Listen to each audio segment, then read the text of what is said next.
Yeah, I just wanted to talk about your recent success and touch on any points that you think would help others. So tell me, Dr. Dill, what did you guys just accomplish?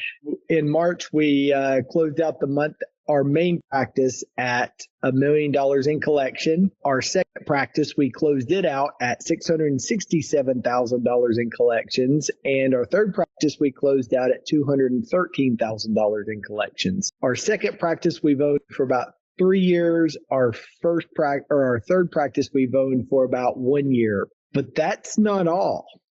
So last month, when our main practice closed out at $1 million in collections, I went to Italy that month for a week. We put on the OM boot camp at MGE. So I was there for part of that week. My COO, Toria, was at MGE most of that week, plus preparations for the OM boot camp. So between the two of us, there was probably well over a week dedicated to OM boot camp. And the office manager that runs that practice got married that month. So one of the weeks she was getting married and she was off for that preparation. The next week she was off for her honeymoon. So the really cool thing is you think about the power players, the owner doctor, the COO, and the OM, that practice, each of us being off a week or more at different times throughout that month. I mean, it's a huge testament to the infrastructure that's in place to be able to allow that to happen. The second practice is we've only owned it for 3 years, and it was doing $30,000 a month when we bought it. And so now we are turning around and investing more into that practice, but that just has 2 doctors and 8 operatories. And they closed out at $667,000 in collections. If somebody were to say, well, what is the secret sauce there? I would say, well, you have to invest in the infrastructure. And for the first step, which is the foundation, you have to train your office manager. You have to be able to take a little bit of money out of your pocket to be able to train them. They have to be trained through MGE and learn the tech. And in order to be able to do that, they either need time to be able to do virtual, or they need to be able to go down to MGE and train down there. So you got to free up funds to be able to get them down there and pay for their travel expenses. When they come back, then they'll help you be able to implement, because what I see doctors have problems with is they have a lot of head knowledge, but they're elbow deep in patients' mouths, and it's really hard to be able to find time to implement or the timing to be able to implement. You can implement at 7 o'clock at night, but your staff has gone home for the evening. So it's really important to make sure that you get that person on your team that speaks your language. The second step is you have to be able to increase your marketing. You've got to be able to partner with a really good marketing company. We partnered with Blumberg, probably either April or June of 2019. And, is our marketing strategy now exactly what it was then? No. What we needed then is different than what we need now. But when you're with a really good company, they grow and they evolve with you. And your strategy changes and grows and evolves for what you need. But you have to get your marketing going. That's part of the engine that keeps the practice going. Then the second or the third thing I would say is you have to start training your staff. Your OM will be bogged down and in cope the entire time if you don't start getting your staff trained. So as your marketing and your office managers start to put organization in, and your marketing company starts to generate more new patients and your revenue is going up, that's not the time to take that extra money and go put a swimming pool in the backyard or go on a fancy vacation. That's the time to reinvest in your infrastructure. You've got momentum and you want to keep that momentum going. So you have to take that momentum reinvest it in your staff. They need to be doing the training at MGE. They need to be building and learning to communicate, learning to sell, and that sort of thing. Training starts to weed out your employees that are not on your team and that don't support you as much. The ones that are on fire and they're super high tone and they're loving what they're learning and they're applying it, those are going to become your leads and your juniors. So then those people you have to start to reinvest in at the next level.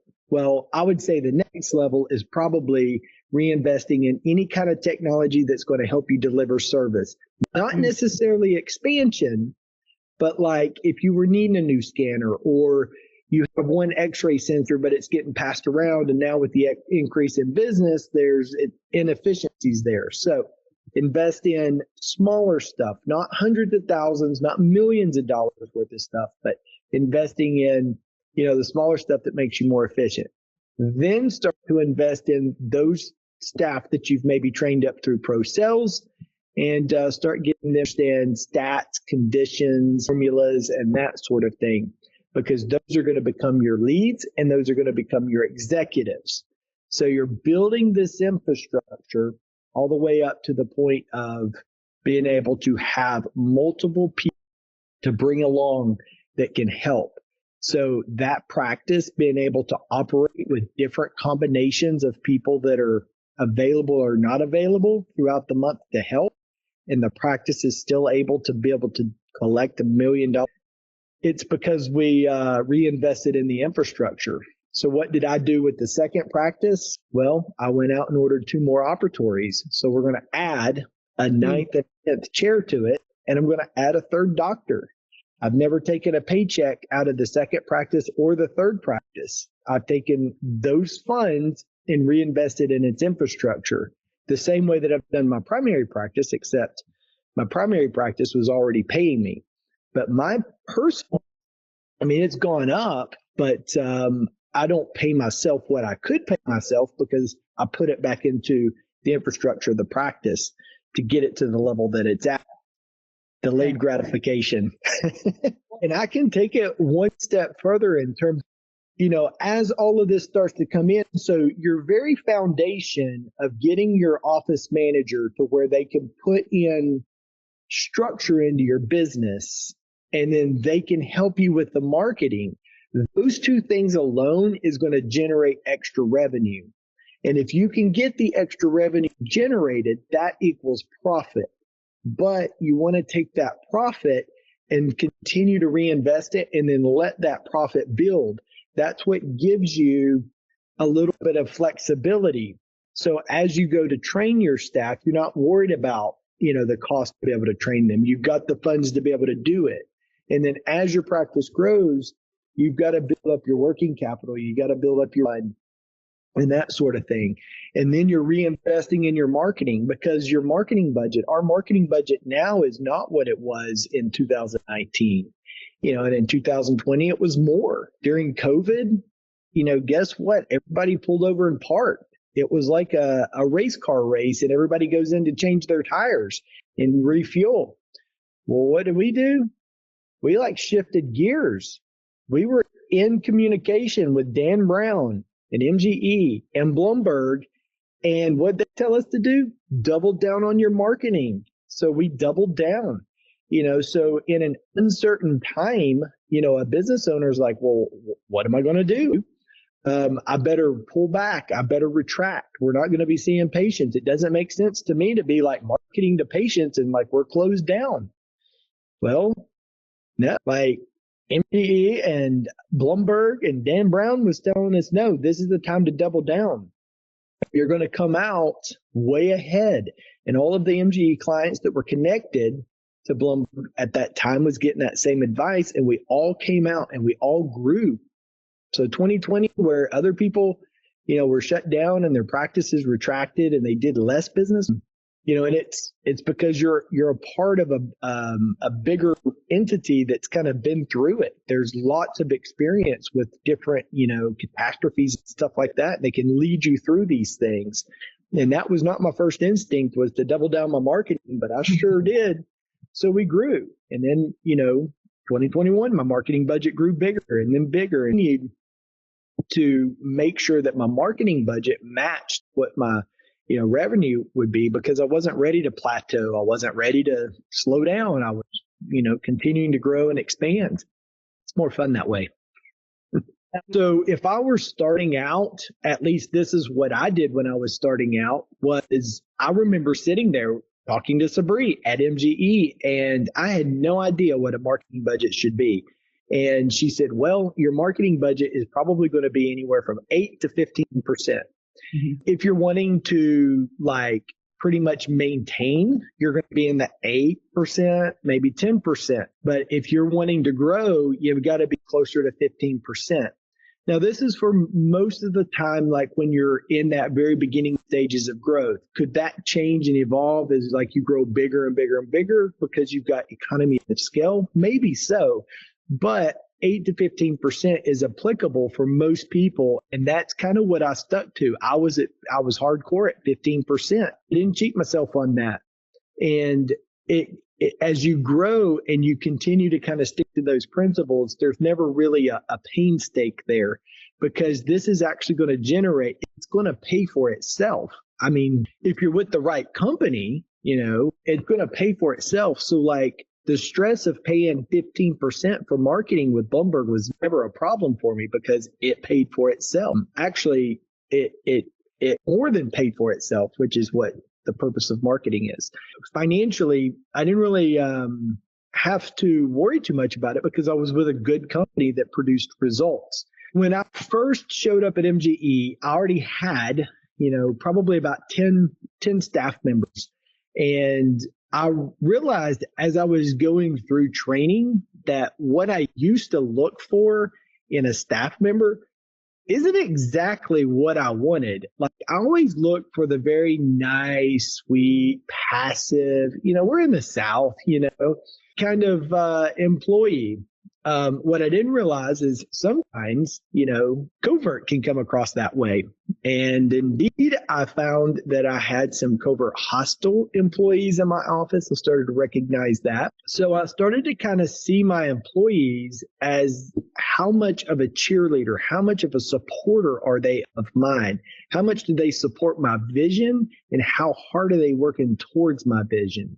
Are they working against me, or are they working with me? Are they leaning forward, or are they constantly in, holdback mode every single time I wanted to try to implement something?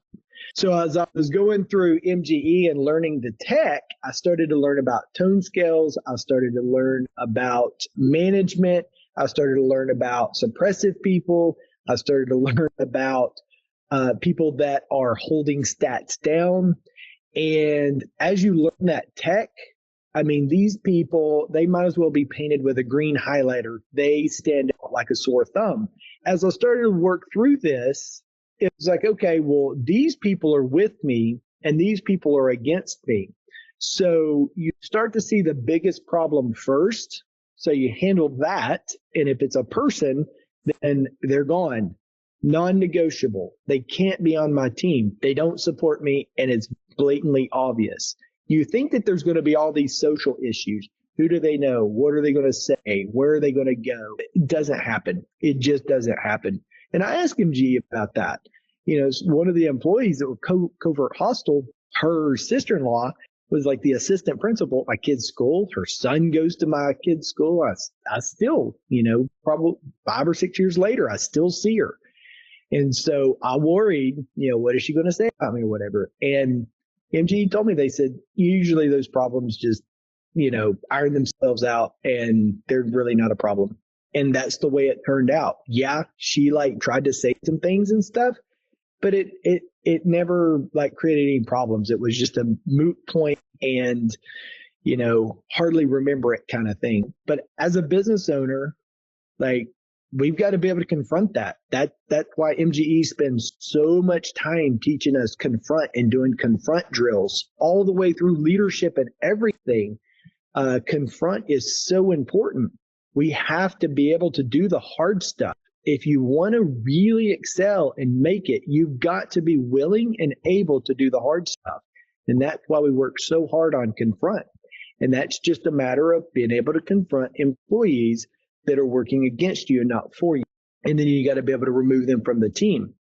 You're not removing them from the team to protect them from you. You're removing them from the team to protect your team. You've got to be able to stand up for your team. And your team might not always understand it completely. You're not at risk, or you're not like free to just, go and blast that ex-employee to your current staff. But they'll understand, because when that person's removed, the toxic environment becomes healthy and they're happy. They get it. You'll see them coming to you saying, well, I was having problems with this, or I was having problems with that. You didn't even know any of that stuff. And so you just start to see the tone of the office start to go up. And it's like shifting gears on a bicycle where you were pedaling really hard up a hill. Now you've shifted gears and it's a lot easier to pedal.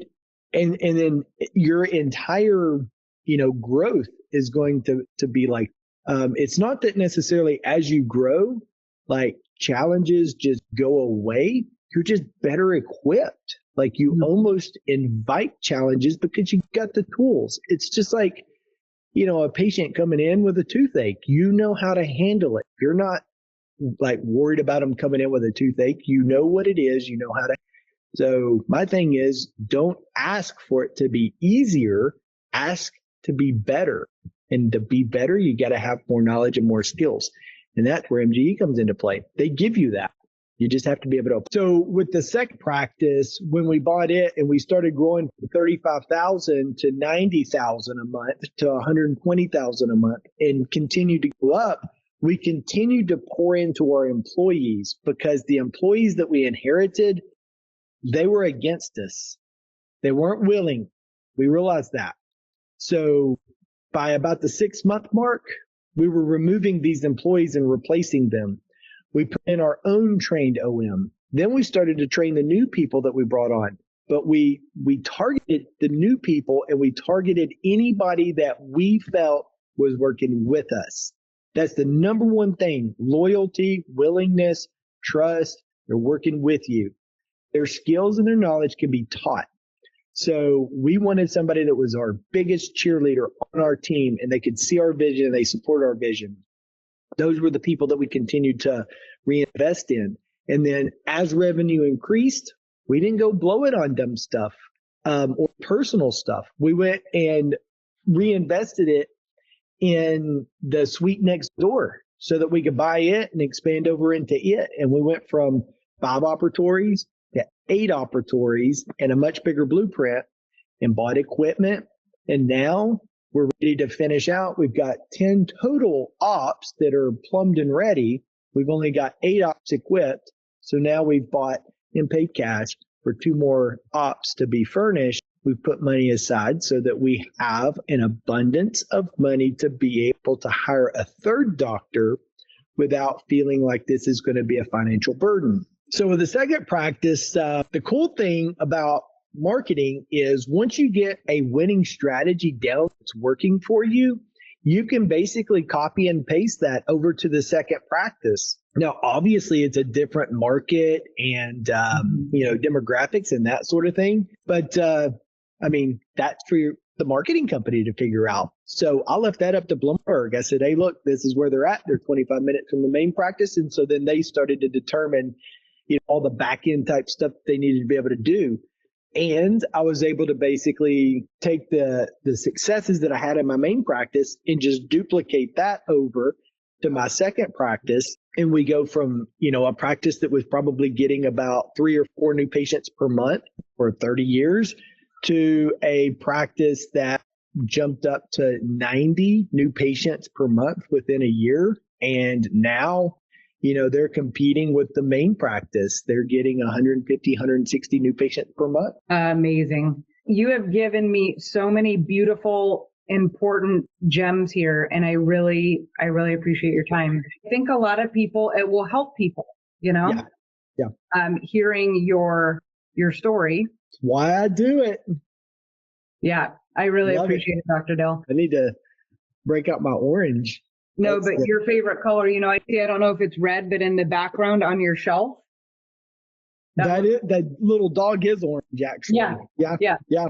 That's a Vols dog. It says "Go Vols." So, okay.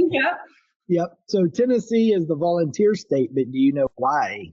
Back in the day when we had to fight, battles and wars and stuff, how they actually did it was they asked for volunteers from the states based on their population. Tennessee, based on our population, maybe they would ask for 2,000 volunteers to go fight some Spanish battle or, whatever.